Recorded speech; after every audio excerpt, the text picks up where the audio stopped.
aloha nui kākou. Aloha. Aloha, Manu. Aloha to our special guest today. We have a special guest. And her name is Ēweleiʻula. And she's very special to me. And we'll get to that a little bit later. Pea oi. Aloha, mai ka iwa kiala. She's so hila. I just want to just hug you up right now.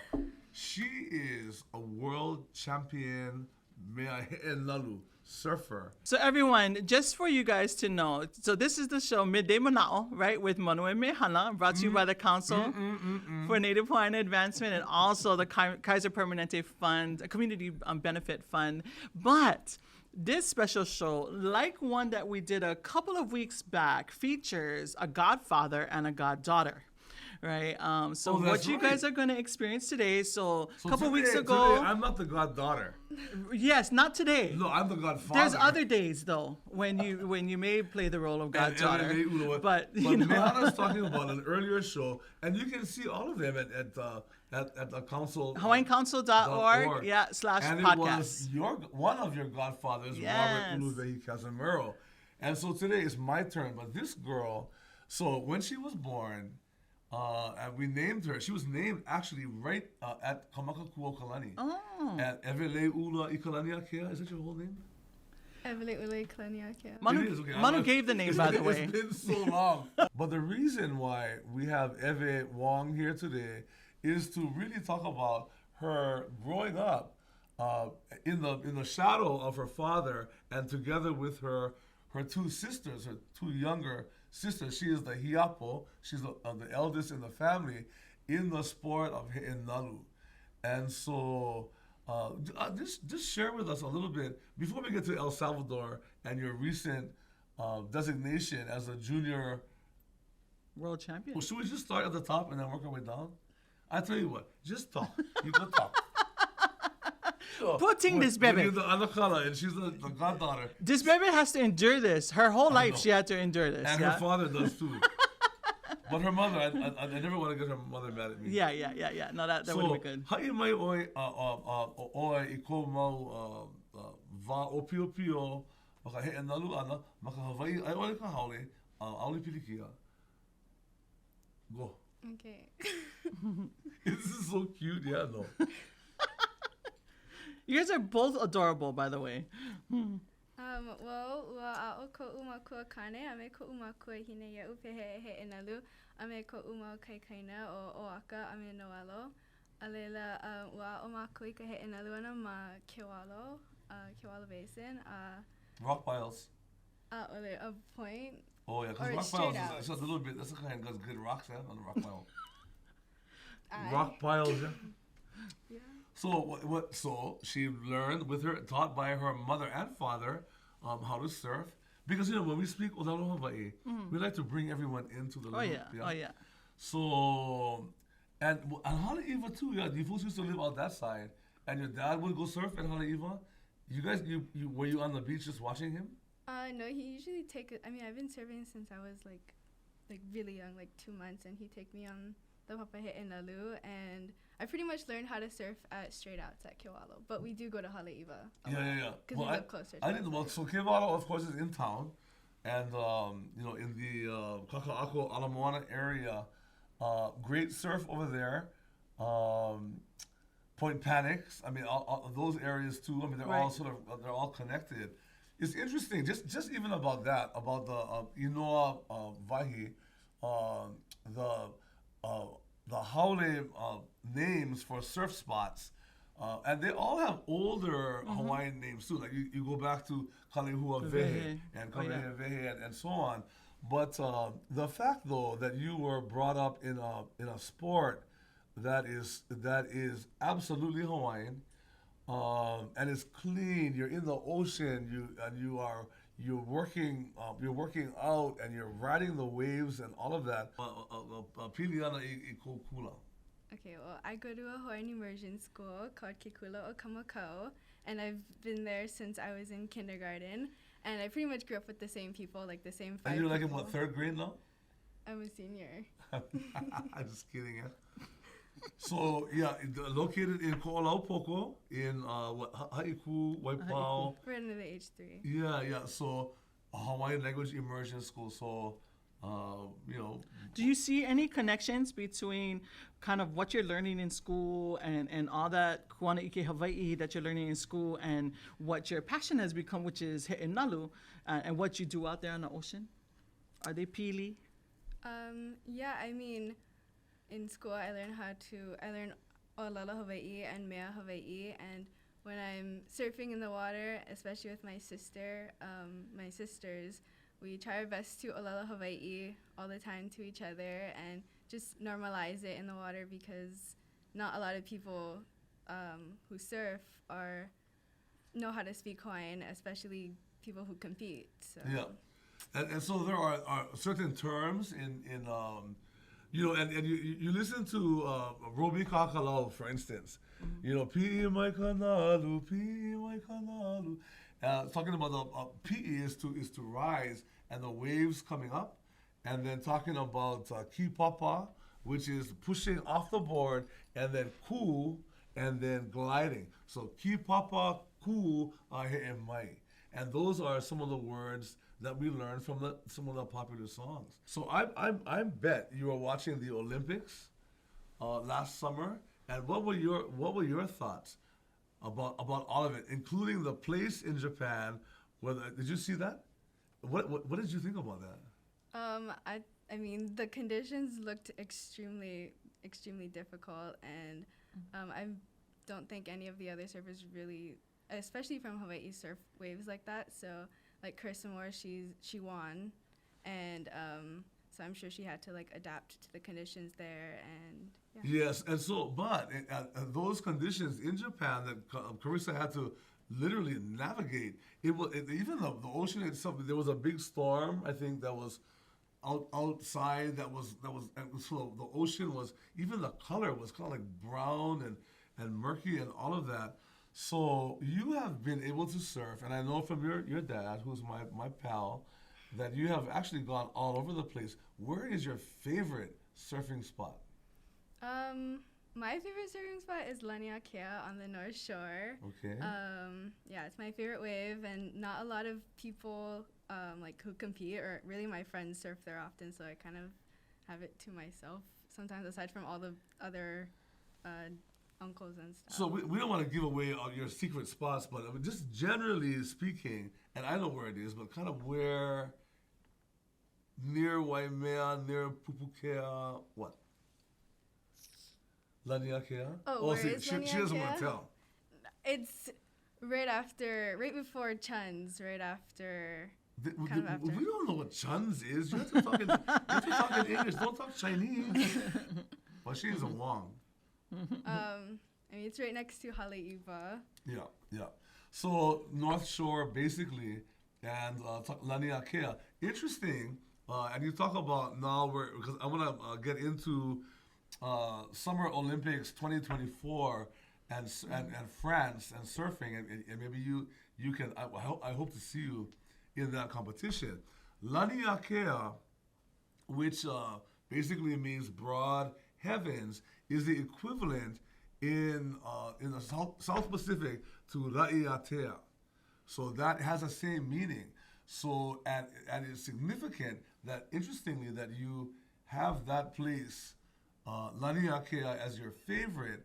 Is that a goal of yours, though, to one day be an Olympian? Yeah, it definitely is, and but Hawaii has to go through the USA, so we don't have our own team, so it's a lot more competition to get into that. How's that looking, though? How's that looking? Are you kind of training for that too? Because we've had other Hawaii Olympians in other sports have had to kind of navigate that same path, right? The volleyball players got to go under train. the American flag, which is how the world works. Right. Yeah. Are you kind of on that pathway?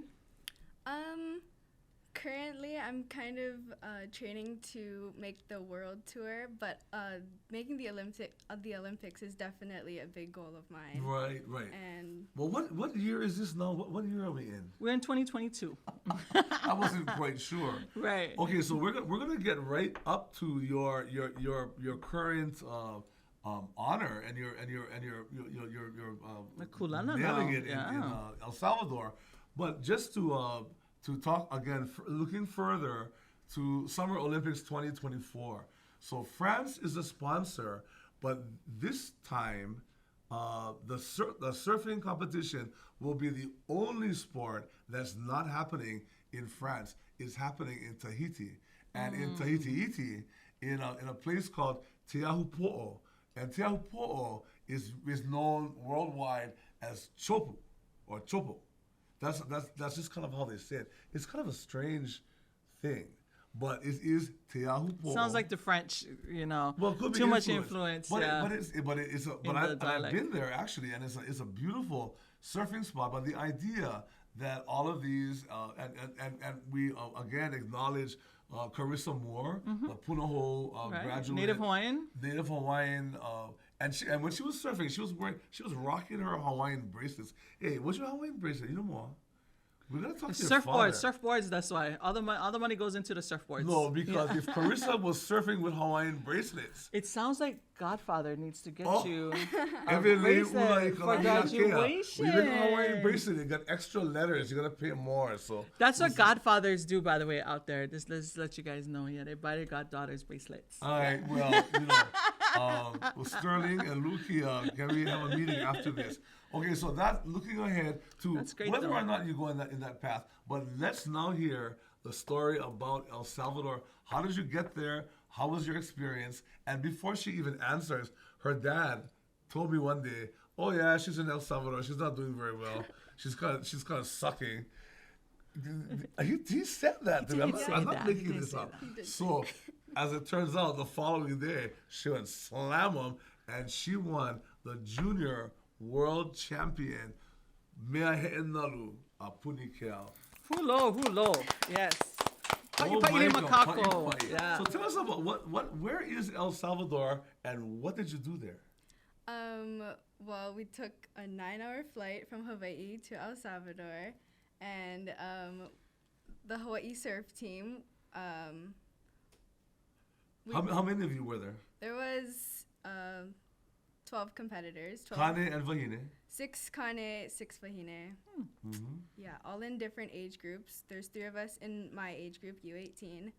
And yeah, went to El Salvador. So El Salvador, explain, because I think a lot of people, I'm not even sure where in South America it is. It must be near the ocean because you were surfing. So, ha'i mai ka lehu Mahela o El Salvador? ʻaʻole maopopo leʻa mai hea o El Salvador a ka maopopo e ma South America it's close to the ocean. Okay, so she's not very good in geography, but boy can she surf. But peheke ano o na'ale? Ano like, it's pretty similar to some waves here. Like a lot of us were comparing it to Lighthouse in Diamond Head. And sometimes Makaha and sometimes Sunset, depends on how big the waves were. Was it far? The break was far out? Mm-hmm. Like Diamond Head is kind of, you have to really paddle out. Yeah, I think it was probably farther than Diamond Head. And plus it was so hot, so that made it even more of a workout, even more grueling. Right. Eve, I saw the footage of your guys' competition, and there were many of us here in Hawaii who were watching the live feeds. Mahalo for live feeds. So we were being able to watch you guys surf every day. So you won, and then one of the boys won too, right? And he won his division. He won his division, and which was U18. Oh, same. Yeah. He's the same age, or he's a year older, but his name is Luke Swanson, and he won gold for his division. And then the boy who got second in that division was Shion, who's also part of the team. Yeah. You know what's unique about you guys that I didn't realize until the award ceremonies were happening, because I had just assumed that the team coming from Hawaii would get merged into the American team, but you guys actually went under the banner of Hawaii and flew the Hawaiian flag. And this is the part that made me cry, everybody, was when Ēwe and also Luke went up, and then the team, because so you have 2 world champions at the U18, and you also have a team award, which the Hawaii team won. All 3 times Hawaii Pono'i was played. Right, and on the national or in the international arena, whenever the song of the country is being played, it brings pride across that country. And for us here in Hawaii to see it being played, for you, for Luke, and for the team was amazing. That's amazing. And we're going to continue. I want to talk about that just a little bit about the high in Hawaii, the Hawaiian flag. And really what it means to, and maybe some people who are watching our podcast, the emotion that high Hawaii brings out, added to that a sport that was born in Hawaii. Now I know that for the Olympic team, and Carissa was a part of it, and she ended up Lanakila. Lanakila means to be victorious or to win, is that they were trying to get Hawaii, the flag to be the Hawaiian flag and all of that, and just so that we are all clear, it doesn't mean to put down any other flag, but there is something about that, and the fact that Hawaii Pono'i was played for you folks when you won. National anthem across do you know how the to ocean. sing all 3 verses? Yeah. I mean, we sing it every day at school. Okay, so remember now, there are 3 verses to Hawaii Pono'i. Speaking of singing, I want to sing Ēwe's song right now. And before she tells us a little bit more about El Salvador. But this is a song for Kalakaua, and it takes us to, you've been to, in fact, your mom's family is from Kona. but in Keauhou, and kind of on the border of Kahalu'u and Keauhou, is a bay, and the bay is called He'eia. And it's known for all the ili pebbles and all that, but it's a surfing song written for Kalakaua. And but a lot of people on Oahu think that He'eia is for the Kaneohe 96744, but it's really from where Ēwe's family is from.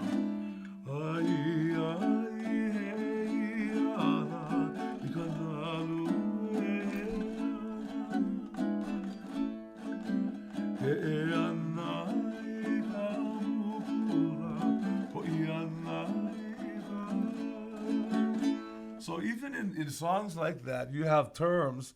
He'e is to glide or to surf, to slide. Ikamuku, and muku is a kind of a wave, and then coming back out on a diagonal is called lala. So he'eana ikamuku, ho'iana ikalala. And so those kinds of things are kind of perpetuated in Mele. And makes you really think, are we talking about surfing? But that's not for this show. That's another show. Manaʻo. That's a Midnight Manaʻo show. Yeah, we'll talk about that. Now, I want to tell us about Rip Curl. You seem to be. I mean, are you are you sponsored? I am sponsored by Rip Curl. What does that mean? What does that mean? Well, it means that they support me financially and just like support in general. My coach, Bam Kekova Kalso, he coaches me and supports me year round, and he gets me my surfboards, and yeah. Who's your other sponsors that you have? Because I know you have some others too. Might as well give them a shout out. You're right. I have Rip Curl TNC surfboards. Which is owned by my hula sister, Linda Sugihara, and her husband Craig. Yep. So shout out to TNC. Dakine, Virtua, and FCS Fins. She's like a full-on celebrity. She's a brand. So Ēweleiʻula Wong, a student at Kamakau, ke kula o Samuel Manaya Kalani Kamakau, to be able to take our sport the way our own ali'i took the sport. I wanted to ask you a question about when you won, and I don't know if it hit you. Did it hit you what that meant for all of us back here? did you realize what was kind of going on back here when we see one of our keiki up there with the Hai Hawaii wrapped around her as Hawaii Pono'i is being sung? Has that hit you yet? What that meant to all of us back here? It has now, definitely, but I mean, my coaches, Uncle Chris Martin, he was telling me before my heat because I was really nervous. So he was trying to make me feel better and stuff. And the last thing that he told me was to show the world that Hawaiians could surf. And that almost made me tear up, definitely, before I went out. So. And you went out there and you shredded. From what I saw that you did, from what I see that you did is you have such the physicality, like on your board as you move across those waves. The athlete, like you are, like so that's why I'm wondering if the Olympics is your goal or maybe professional surfing is your goal, because your physical abilities, like out there, are like untouched. As you watch the other, girls that are out there, they're not as in control of both the board and at ease with the waves as you are. It was entirely like melee worthy. Right. Yeah, there needs to be a melee that comes out about Ewe surfing. And you're right, because surfing is almost, it's kind of like dancing. It's an art. It's an art, and it takes a physical agility that's not easy. Auntie Irmgard Fardin Aluli wrote a song called Nahoa He'enalu. And she described Nahoa He'enalu, the surfing friends, or the surfing gang. and it describes the surfers as Eva, an Eva bird. Ki kaha mai mehe iwae, ki kaha mai mehe iwae, ho'ola ila'i ilunae. In our culture, there is a legendary wahine, and her name was Kelea Nohoana Api Api. And there's a story, and this comes from the time of Kakuhi Hewa here on this island. She was an ali'i wahine, a chiefess from Maui, but she lived here in Ewa. And and it also involves the famous Pikoia Alala, and he was had the panapua, and he could from miles offshore shoot a rat in the back of a valley. He could see it. So these are the kind of the hype of our kupuna. But in the surfing contest, and I forget which one won. I'd like to think it was the man, but I'm sure you would believe it was the woman. First of all, she is also, Kelea is also described and surfing. They didn't wear a lot of clothes surfing, but interestingly, they wore lei. It was, because what you're going to do, that's going to be next. But, and so the winner and surfing contests were often, the prize was, sometimes intimate, but the lei of lehua that was worn and given to the victor. Now again, I don't remember who won. Was it Pikoi or was it Kelea? But the removal of that lehua lei and giving it to the victor is how Kalehua Vehe got its name as a surf spot. The removed lehua lei. Kalehua Vehe. And he's talking about, for those of you who don't know where Kalehua Vehe is, it is in Waikiki, more towards the Leahi end of Waikiki. Kind of by the natatorium. Yeah. And there's a similar name. Now this one is out by the Sheraton Waikiki Hotel and the Halekulani, and outside there is called Kavehe Vehe, and that's another old surf spot. And so sometimes those names tell a little bit of a story, but Ēweleiʻula Wong, and growing up in these days, we ma'a with all of the so tell me, give me 5 random surf spots that are not Hawaiian language names. That's easy. Even I can do that. I mean, I can do it too. There's Rockies. Rocky Point. Don't do them. Rocky Point on the North Shore. Okay. Why is it called Rocky Point? Because it's really rocky. Because it rocks. And it's a point. You see. There you go. Go ahead. That's one. There's Pipeline. But the old Hawaiian name for that is Pipe'eline. Stop, Manu. Stop. Okay, pipeline. Okay. I mean, backdoor, off the wall. There's V-Land. I know there's an Inoa for that area, but I don't know the name of the break. Yeah. But yeah. But awesome, and so you're kind of focused all on the North Shore area, but all around the island of Velzy land, and pray for Kaiser Bowls is one of my favorites because I was born in that hospital in Waikiki that used to be in Waikiki. But it goes to show that those names will not all of them are useful anymore because nobody else knows that there was a Kaiser hospital in Waikiki. What is it, the Hawaii Prince? Yeah, in between that Hawaii Prince and that shoreline that goes to Ala Bowls. What do you have to say to other wahine out there who might want to learn how to surf but don't have an opportunity or don't have a stunning father like Sterling Kini Wong who taught you? How can they get involved?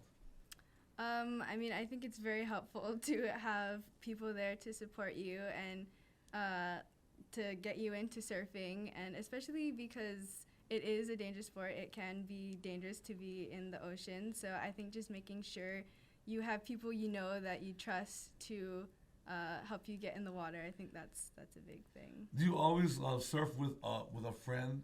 You don't go by yourself ever, do you? Oh, you're not supposed to, because that's what her father told me. I like surfing by myself, but usually wherever I go, especially here, I'll know somebody out there. So. What is the biggest wave you've ever surfed, and where was it? It was probably at Ēweleiʻula. This past winter. I'd say it was 8 to 10 feet Hawaiian, and I wasn't necessarily on the biggest wave, but I was out there, and it was really scary. Now, when you say 8 to 10 feet Hawaiian, what does that mean? We're talking about measuring it from the front or from the back? From the back. So it's double the size from the front face. So that is a wall, everybody. That is like swimming into a wall. That's like an Eddie Aikau wall. Yeah, I cannot. I grew up on the south shore of Oahu in Waikiki, so our waves normally are nice and 3 feet.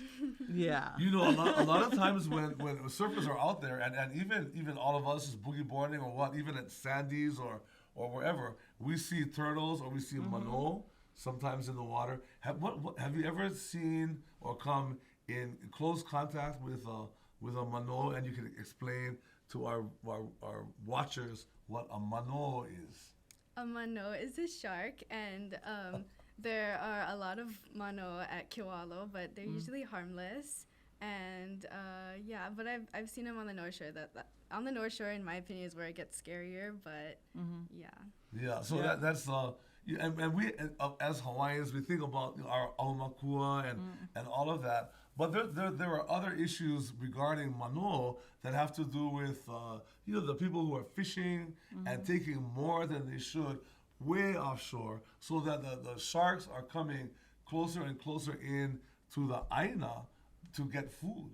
Yeah. So we get into trouble sometimes. But we and want our to make surfers, sure you're safe when you're our out there. surfers are usually our first point of contact for identifying in the ocean what's going on, what's going on wrong too, right? So we usually look to our fishermen for that kind of ike, no more that much fish this season, and things like that. But our surfers, especially for our near shore, right, are like our canary in the coal mine, right? They're the ones who alert us to what's going on out there. Canary in the coal mine. It's a horrible metaphor not for everyone Hawaii. knows what that even means. I know. I'm old. Only old people know that. I've never been in a coal mine, but I've seen that, whole metaphor in action. But so they are the first signs. The surfers are the first signs of alert for us. They are so in tuned, and I don't even know if you're able to articulate, because a lot of the surfers I've talked to, they don't even realize what it is that they know, because they're in the ocean so much, that things that look normal for them are different for us land people, us on land all the time. We don't recognize that. The types of saying that the sharks in town, right, because they're probably so mad to people, right? And activity and boats and all kinds of stuff. And the ones on the North Shore, probably not so. And they're not as populated out there. So for you to like distinguish, like, okay, yeah, this is a little bit safer, and only surfers talk like that, right? Any of us land people would be like, shark, we're gonna die, right? Only surfers are just out there like, okay, aloha, aloha, kupuna, and they keep on surfing, right? And on the North Shore and having that as a more dangerous space and stuff like that. So yeah, in old stories, there are, when the kai was malia, very calm and flat, there was a practice that our kupuna did, and chants they would do mele, oli, that would bring up the waves. Do you know there was a plant that they used to strike the ocean to bring up the waves? And this is my goddaughter over here, so I'm quizzing her. I just going to say, putting Evan never knows she was coming to a pop quiz today. She's like, I paused school already. Okay, so okay. So when you go to the beach, and many beaches today, and this is for you and for all of you out there, it's called Pohuehue. And Pohuehue is a beach morning glory. It's beautiful. So you see it, and a smaller variety of that same plant is the Pa'u or Hi'iaka. But our traditions say that to bring up, when the kai is malia, when it's really flat, they would take the vines of the Pohuehue and they would strike the ocean, and they would do surfing chants like Kanalu nui aku, kanalu mai kona, and all of that. And it is said that the waves would come up to go surfing. That is awesome. So, and the plant that he's talking about, right, that vine, it has purplish flowers. Purple flowers, yeah. Yeah, and so the pohuehui, the flowers are bigger. Yeah, and the pauhiaka, the flowers are smaller, and but they're like that lavender, purplish, indigo, maybe, like around those colors. Yeah. I never knew that they went out and pa'i the ocean. And that's, again, urban legend, and that's what our kupuna tell us in Mele. No, well, my ka'i. And then also, Evie, so maybe something that is a little bit more day to day for you as a young surfer. When you go to the kai, or to kahakai, which is the word for beach, do you just go right in the ocean, or do you observe? I kilo before I go in, because especially on the North Shore, because the waves are big and it gets unsafe. So I think it's always important to. Okay, so you use the word kilo, and maybe explain to our friends what kilo is. I observe the ocean, the climate, the sky, the currents, the wind, and I even check surfline before I go out, like make sure it's not coming up, and I know what to expect, so I'm not out there and it's like 4 feet and then 10 feet like an hour later. Yeah, so when all of you, especially our keiki, are going out, whether you're going to even like Delos or Sherwoods and just boogie boarding, or going to surf, or kahanalu, which is to body surf at like Sandy's, you watch also, and it varies. You almost count the waves, because you can go there and there's nothing, and then all of a sudden wave number 1 comes, and then number 2, and then number 3, and you're sitting there almost counting them because they repeat, and there's a humongous wave that follows, and that they can be very dangerous.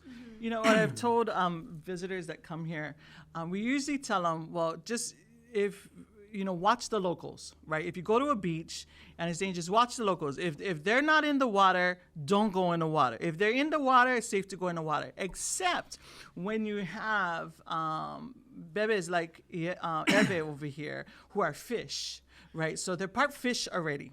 Yeah, so they don't count, right? If you see her go in the water, don't think you can go in the water too and surf, right? Real different. If you see Mehana or Manu go in the water, then it's probably safe. It's going to be safe for you to come in. But Eve might go into some conditions. Don't be pulling me into your kulana.